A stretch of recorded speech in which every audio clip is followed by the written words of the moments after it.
दोस्तों, संविधान ज्ञान चर्चा के भाग 4 में आप सभी का स्वागत है। आप सभी को हमारी ओर से नमस्कार, आदाब, सत श्री अकाल, जय हिंद, जय भारत, जय भीम, नमो बुद्धाय। दोस्तों, आज संविधान ज्ञान चर्चा के भाग 4 में हम बात करेंगे संविधान के आर्टिकल 14 की, जो कि हमें समानता का अधिकार प्रदान करता है। अर्थात भारत के समस्त नागरिकों को समानता का अधिकार आर्टिकल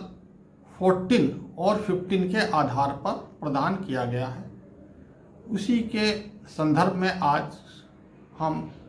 कुछ बातें रखेंगे और समझाने का प्रयास करेंगे कि किस प्रकार हमें आर्टिकल 14 में और 15 में समानता का अधिकार प्रदान किया गया है। आर्टिकल 14 में विधि के समक्ष भारत के राज्य क्षेत्र में किसी व्यक्ति को विधि के समक्ष समता से या विधियों के समान संरक्षण से वंचित नहीं रखा जा सकता है। अर्थात भारत का कोई भी नागरिक किसी भी राज्य में रहता हो या किसी भी राज्य के किसी भी क्षेत्र में रहता हो, सब पर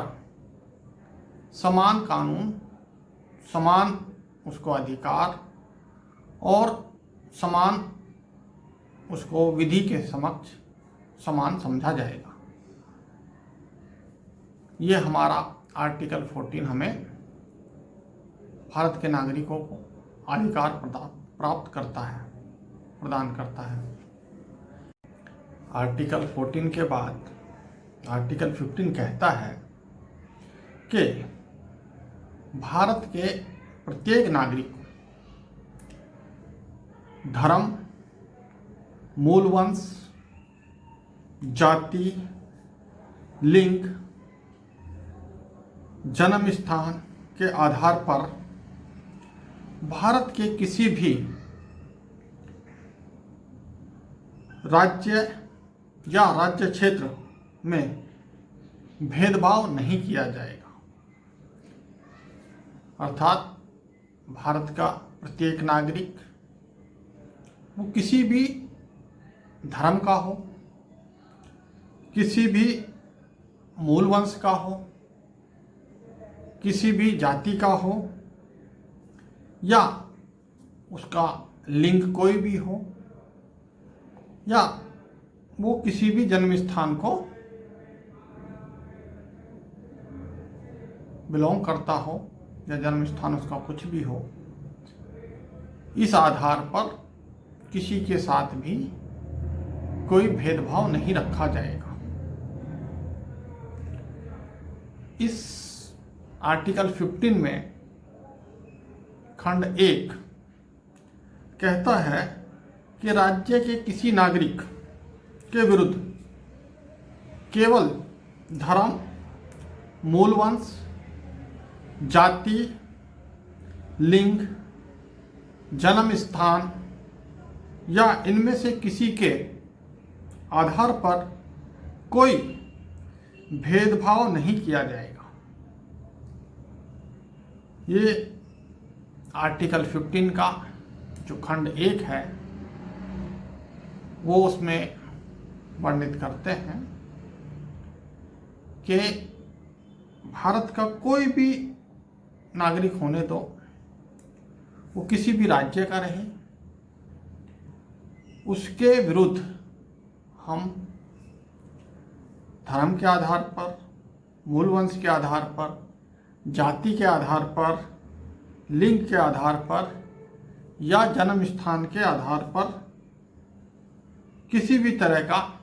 कोई भेदभाव नहीं बरतेंगे। आर्टिकल 15 के खंड 2 को 2 भागों में बांटा गया है, ए और बी। खंड 2 क्या कहता है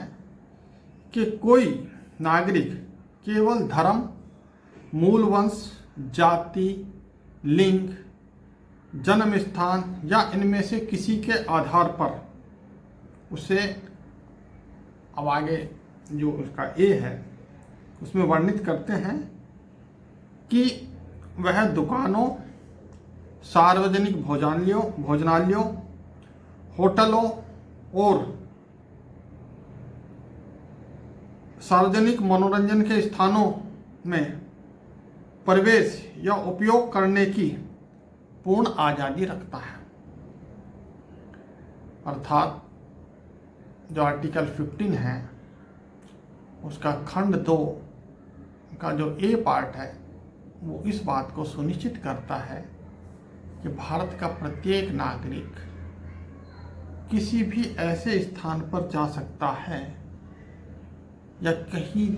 होटल में, दुकान में, सार्वजनिक भोजनालयों में या सार्वजनिक मनोरंजन के स्थानों पर उसको जाने की पूर्ण आज़ादी है। उसको किसी विशेष कारणों से या जाति के आधार पर, लिंग के आधार पर, धर्म के आधार पर आप नहीं रोक सकते हैं। ये हमें आर्टिकल 15 के भाग 2 के ए में वर्णित करके बताया गया है। अब आर्टिकल 15 के खंड 2 के बी में वर्णित करते हैं कि पूर्णतः या आंशिक रूप से, मीन्स भागतः, यदि उसमें कोई सरकार या राज्य की निधि लगी हुई है या वो पूर्ण रूप से या आंशिक रूप से सरकार के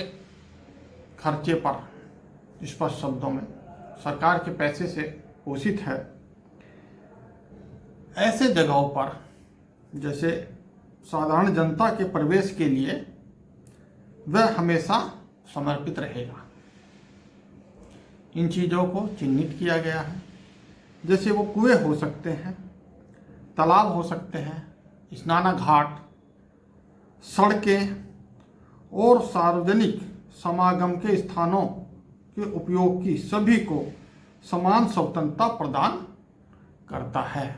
मीन्स हमारा जो ये आर्टिकल 15 है उसका जो खंड 2 है, खंड 2 का बी जो है, ये इस बात को सुनिश्चित करता है कि ऐसा कोई सार्वजनिक स्थान या सार्वजनिक उपक्रम जिसमें सरकार का पूरी तरह से चाहे पैसा लगा हुआ है या आंशिक रूप से लगा हुआ है, ऐसी जगहों पर प्रत्येक नागरिक को प्रवेश करने की और उपयोग करने की पूर्ण आज़ादी है। अब आर्टिकल 15 का खंड 3 राज्य को इस बात की आज़ादी भी देता है कि वे अपने आधार पर बच्चों और महिलाओं के लिए यदि कुछ विशेष व्यवस्था करना चाहे तो वह कर सकता है, उसके लिए वह स्वतंत्र है, परंतु उनके लिए विशेष सुविधा, मैं इसको पढ़ता हूँ। इस अनुच्छेद की कोई बात राज्य को स्त्रियों और बालकों के लिए कोई विशेष उपबंध करने में निवारित नहीं करेगी, मतलब उस चीज़ से कोई मना नहीं करेगी। यह हमारा जो आर्टिकल 15 का खंड 3 है उसमें वर्णित किया गया है। मतलब सरकारों को, राज्य सरकारों को इस बात से नहीं रोका जाएगा यदि वे कहीं पर बच्चों के लिए और महिलाओं के लिए कुछ विशेष सुविधा प्रदान करते हैं तो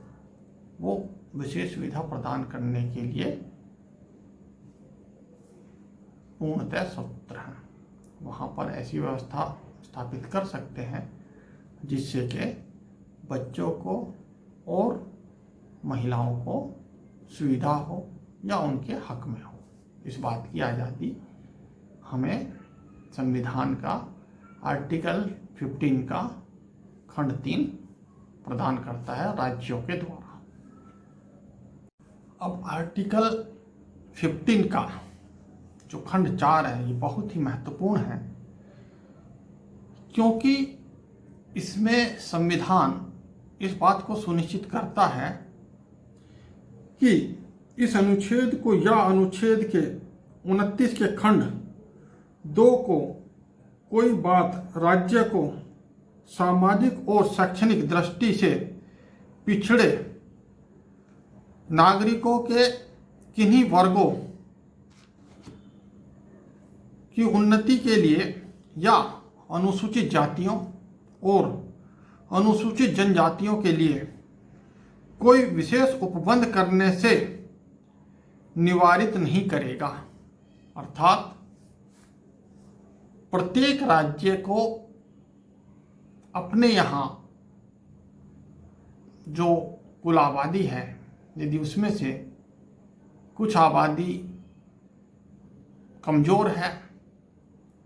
या अनुसूचित जाति की है या अनुसूचित जनजाति की है, तो उसके लिए वह राज्य विशेष सुविधा प्रदान करने के लिए पूर्णतः स्वतंत्र है। वह अपने यहाँ इस बात की सुनिश्चितता करेगा कि इन सब के उत्थान के लिए राज्य सरकार उचित कार्य करे। अब आर्टिकल 15 के खंड 5 में कहते हैं, इस अनुच्छेद या अनुच्छेद 19 के खंड 1 के उपखंड F को कोई बात राज्य को सामाजिक और शैक्षणिक दृष्टि से पिछड़े हुए नागरिकों के लिए किन्हीं वर्गों को उन्नति के लिए या अनुसूचित जातियों या अनुसूचित जनजातियों के लिए विधि द्वारा कोई विशेष उपबंध करने से निवारित नहीं करेगा। जहाँ तक ऐसे विशेष उपबंध अनुच्छेद 30 के खंड 1 में निंदित अल्पसंख्यक शिक्षा संस्थानों से भिन्न शिक्षा संस्थाओं में, जिन्हें अंतर्गत प्राइवेट शिक्षा संस्थाएं भी, चाहे वे राज्य के सहायता प्राप्त हों या नहीं, प्रवेश से संबंधित हैं। अर्थात इस खंड 5 में, आर्टिकल 15 के खंड 5 में इस बात को सुनिश्चित करता है संविधान कि कोई भी संस्थान, शिक्षा संस्थान, चाहे वो राज्य द्वारा उसको निधि प्राप्त की जा रही है या नहीं करी जा रही है, प्राइवेट संस्थान भी है, तब भी वह अपने यहाँ किसी को प्रवेश कराने के लिए मना नहीं कर सकता है, प्रवेश करने के लिए मना नहीं कर सकता है। खास तौर से यहाँ चिन्हित किया गया है, अनुसूचित जातियों और अनुसूचित जनजातियों के लिए विधि द्वारा कोई विशेष उपबंध करने से निवारित नहीं करेगी। मतलब